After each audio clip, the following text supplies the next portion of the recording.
여러분 안녕하십니까? JTB 뉴스입니다.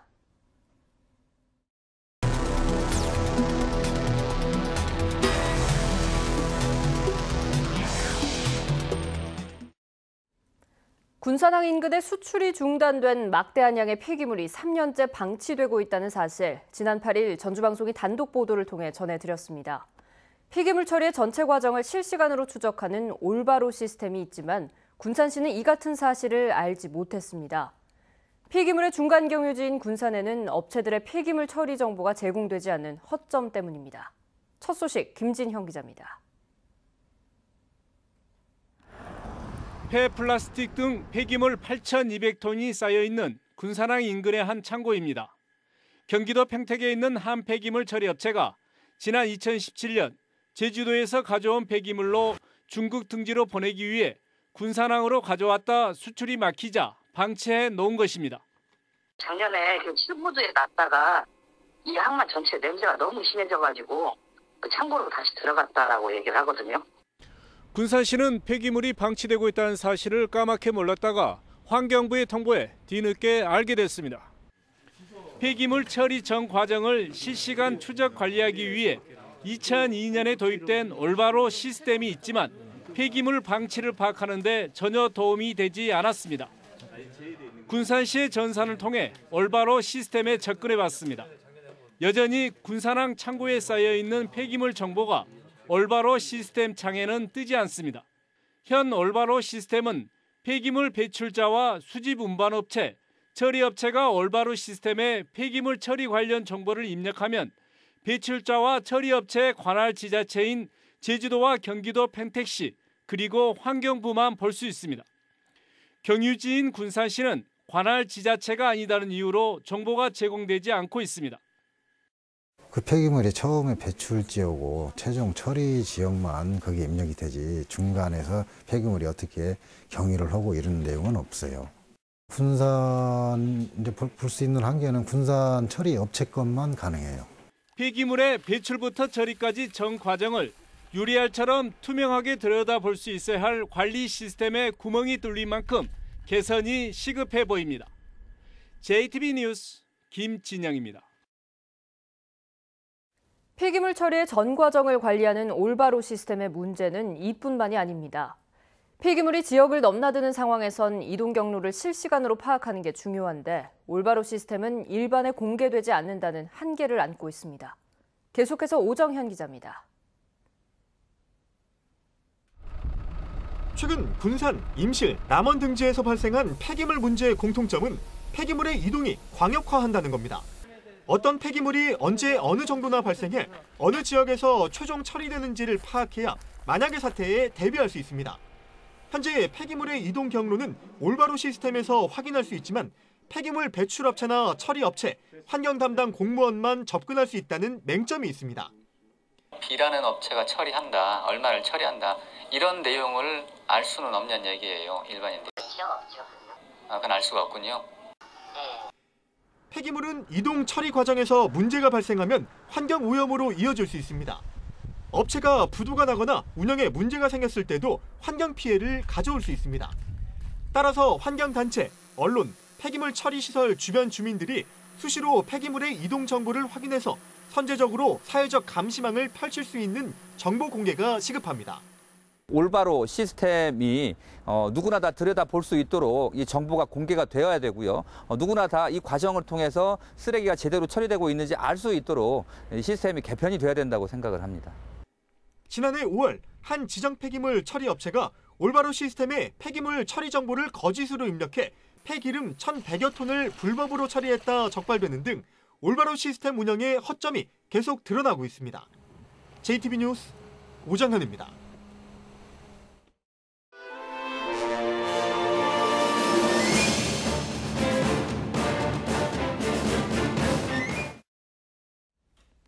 올해는 3.1 만세운동이 일어난 지 꼭 100년이 되는 해입니다. JTB 전주방송은 3.1운동 100년을 맞아 자주 독립을 외쳤던 선조들의 함성을 되새겨보는 기획보도를 마련했습니다. 그 첫 순서로 한강 이남에선 최초로 만세운동을 일으킨 군산 등 전북의 주요 만세운동을 하원호 기자가 살펴봤습니다. 전북의 첫 만세운동은 3월 5일 군산에서 시작됐습니다. 군산 영명학교 졸업생인 김병수 선생이 독립선언서를 군산으로 가져와 만세운동을 준비했습니다. 하지만 거사 직전 일제 무장경찰이 영명학교 교사 등 주동자를 잡아가자 석방을 요구하는 시위가 들불처럼 번졌습니다. 그 당시 영명학교 학생과 교사 100여 명이 처음에 출발했다가 나중에는 구암병원 직원들, 구암교회 직원들, 그다음에 멜볼린 여학생들, 그다음에 군산 시민 전체가 약 500명이 되는 대규모 시위가 되면서 한강 이남에서는 처음으로 일어난 군산의 3.5 만세운동은 이후 호남 지역 3.1운동의 불씨가 됐습니다. 임실 오수 만세운동은 그 어느 지역보다 치열했습니다. 3월 10일 오수 보통학교 학생들의 시위를 시작으로 3월 23일 대규모 만세운동이 벌어졌습니다. 오수면에서만 44명, 특히 둔덕이시로 불리는 이담손의 문중에서 16명의 애국지사가 배출된 것은 3.1 운동사에서 유례를 찾기 어렵습니다. 보통 1년 또는 6개월 뭐 이렇게 형이 크지 않았습니다. 그런데 오수 출신 3.1운동 주동하신 분들은 이기송 선생님은 7년, 이회열 선생님은 5년, 여기가 굉장히 격렬했었다 하는 것을 알 수 있습니다. 전주에서도 3월 13일 장날에 맞춰 대대적인 만세운동이 벌어졌습니다. 신흥 기전학교 학생과 기독교 천도교를 주축으로 만세운동이 조직됐습니다. 자전거 뼈대다가 숨겨가지고 들키지 않게끔 화물로 탁송을 하셔가지고 전주역에서 윤건준 선생은 이후 군자금을 모아 상해로 망명해 임시정부 국무원 참사로 활약했습니다. 만세운동에 대한 일제의 감시와 탄압이 극심해지자 일부 지역 주민들은 횃불을 들고 산에 올라 야간 산상 시위를 벌이기도 했습니다. 군산에서 시작된 전북의 만세운동은 4월 30일까지 도내 전역에서 44차례나 이어졌습니다. 동학 농민혁명과 항일 의병을 이끌었던 자랑스러운 고장. 100년 전 우리는 그 어느 지역보다 뜨거운 함성으로 자주독립 만세를 외쳤습니다. JTB 뉴스 하원호입니다. 일제의 식민잔재는 아직도 우리 삶의 곳곳에 남아 있습니다. 그중에서도 학교에서 부르는 교가가 대표적인데요. 도내 초중학교 교가의 15%가 친일 음악가가 작곡했거나 군가 또는 엔카풍으로 만들어졌습니다. 조창현 기자가 보도합니다.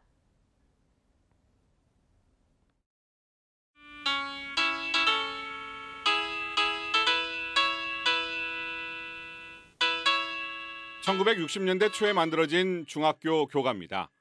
행진곡 리듬으로 일제강점기 시대 군가풍 노래입니다. 이 교가는 친일 인명사진에 등록된 친일 음악가 김동진이 작곡했습니다.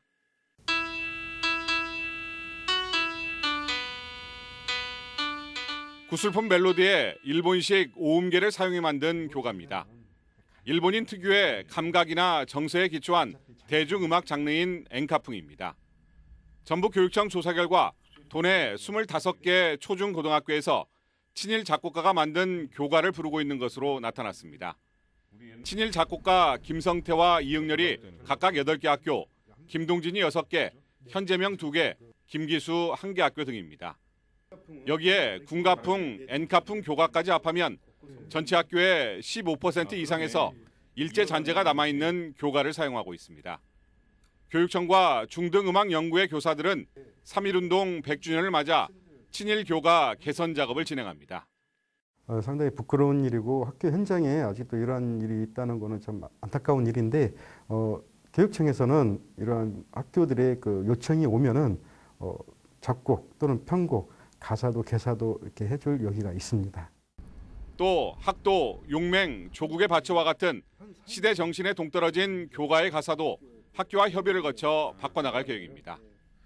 전북교육청은 교가에 이어 향나무와 같은 교목, 중앙, 남부와 같은 교명 등 학교 현장에 남아있는 일제 잔재 청산 작업을 꾸준히 벌여나갈 계획입니다. JTB 뉴스 조창현입니다. 군산공항과 제주공항을 오전에 오가는 여객기가 다음 달 말부터 다시 운행됩니다. 겨울에는 운행하지 않았던 지난해와 달리 이번에는 1년 내내 운행합니다. 보도에 송창용 기자입니다. 다음 달 31일부터 군산 제주 오전 하늘길이 다시 열립니다. 운행 시각은 제주에서 군산 도착 오전 10시 25분, 군산 출발 오전 10시 55분으로 지난해와 같습니다. 오전 운항 노선이 추가되면 기존 오후 운항 노선의 시간은 조정됩니다. 지난해와 다른 점은 겨울에는 운항을 하지 않았던 것과 달리 연중 운항한다는 것입니다. 전라북도와 군산시가 항공사 측에 지원하는 손실 보전금도 크게 줄어듭니다. 지난해는 하루 왕복 비용으로 240만 원을 지원했지만 올해는 절반 이하인 110만 원을 지원합니다. 군산 제주 오전 노선 증편은 새만금 국제공항 추진에도 도움이 될 전망입니다. 군산공항 이용객은 2017년 22만 5천 명에서 지난해 29만 1,000명으로 29%나 증가했습니다. 이는 국토교통부 항공수요조사 당시 군산공항의 2020년 국내 수요 27만 8천 명을 넘어서는 것입니다. 수요가 부풀려졌다는 이런 부정적인 이야기였습니다마는 작년 오전 증편을 통해서 국토부 수요를 이미 능가했습니다. 그래서 올해부터 시작되는 연중 운행을 한다라면 그보다 더 많은 수요가 있을 것으로 이렇게 확신합니다. 군산 제주 오전 노선 증편이 이용객 편의 증대와 군산공항 활성화는 물론 새만금 국제공항 건설에도 힘을 실어주고 있습니다. JTB 뉴스 홍창용입니다. 장수보건의료원 입원실이 이달부터 다시 운영을 시작했습니다. 남원시가 남원사랑 상품권의 판매 점포 49곳을 확정했습니다. 주혜인 기자입니다. 장수보건의료원 입원실이 지난 11일부터 다시 운영에 들어갔습니다. 입원실에는 10여일 만에 중증 장기치료 환자 9명이 입원해 진료를 받는 등 시작부터 환자들에게 높은 호응을 얻고 있습니다. 의료원 정상 운영으로 타 지역으로 나가지 않고 가사 일을 보면서 안심하고 믿고 모실 수 있어서 정말 좋습니다. 남원시가 금융기관들과 업무 협약을 맺고 남원사랑 상품권 판매 점포 49곳을 확정했습니다. 다음 달에 발행되는 남원사랑 상품권은 만원권과 천원권 두 종류로 남원시는 시민들이 편리하게 상품권을 사용할 수 있도록 점포를 더욱 늘릴 계획입니다. 남원사랑 상품권 업무 협약을 통해서 지역경제 활성화를 위해 함께 힘을 모으겠습니다. 완주군이 성장기 학생들의 영양 불균형을 해소하기 위해 저소득층 학생들의 우유급식을 지원합니다. 완주군은 기초생활수급자, 차상위 계층, 한부모 가족, 특수교육 대상자 등 저소득층 학생 2,700여 명에게 무상으로 우유를 제공할 계획입니다. 2019 전국 지방자치단체 평가에서 순창군이 전국 82개 군단위 지자체 가운데 주민평가 부문 1위를 차지했습니다. 1,000원만 내면 버스로 순창 어디든 갈 수 있는 농어촌 버스 단일 요금제, 독거노인들을 위한 급식 도우미 지원 사업 등 사회복지 제도가 주민들에게 좋은 평가를 얻었습니다. JTB 뉴스 주혜인입니다. 서남대 청산 절차가 시작된 가운데 1,000억 원의 교비를 횡령한 설립자가 오히려 수백억 원의 채권 보전을 신청해 논란이 일고 있습니다. 교육부와 서남대 청산 관계자 등에 따르면 서남학원에 대한 채권 신고를 마감한 결과 설립자 이홍아 씨가 교비 환원금과 운영관리 지원금 등의 명목으로 모두 550억 원의 채권을 신고한 것으로 알려졌습니다. 이 밖에 신청된 채권은 서남대와 광주병원 직원의 인건비 340여억 원, 명지의료법인 기부금 반환 100억 원 등입니다. 금융위원회가 지난달에 끝난 제3금융중심지 타당성 검토 용역 결과를 검토하고 있다고 밝혔습니다. 또한 검토가 끝나면 상반기에 금융중심지 추진위원회를 열어 용역 결과를 논의할 예정으로 개최 시기는 아직 결정하지 않았다고 덧붙였습니다. 전라북도는 이번 주에 이원택 정무부지사가 금융위를 찾아 제3금융중심지 지정과 육성 전략 등을 설명할 예정입니다. 전주시와 소송을 벌이고 있는 팔북동의 SRF 폐기물 업체가 관련 시설을 전주시에 매각하는 방안을 추진하는 것으로 알려졌습니다. 전주시는 이 업체 측에서 20년 분할 상환 조건으로 업체 소유의 시설을 전주시에 매각하겠다는 뜻을 전해왔다고 밝혔습니다. 그러나 업체 측이 제시한 가격 조건이 맞지 않고 해당 시설의 활용 방안도 마땅치 않다며 매입하기 어렵다는 뜻을 전달했다고 설명했습니다. 정읍경찰서는 고객의 차를 청소하다가 현금을 훔친 혐의로 세차장 직원 40살 이모 씨를 불구속 입건했습니다. 이 씨는 지난 14일 오후 3시 반쯤 정읍시 상평동의 한 세차장에서 고객이 맡긴 차량을 청소하다가 바닥에 떨어진 지갑에서 현금 100만 원을 훔친 혐의를 받고 있습니다. 오늘은 대체로 맑다가 밤부터 구름이 많아지겠습니다. 한낮 기온은 10도에서 13도로 어제만큼 온화하겠습니다. 대기 정체에 중국발 스모그까지 더해져 미세먼지 농도는 나쁨 수준 예상됩니다. 내일도 오늘처럼 포근한 가운데 밤부터 서해안을 중심으로 비가 내리겠습니다. 비는 모레 새벽까지 오겠고 양은 5mm 미만으로 많지 않겠습니다. 당분간 기온은 평년 수준을 웃돌겠고 일교차 큰 날씨가 이어지겠습니다.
JTB 뉴스를 마칩니다. 여러분 고맙습니다.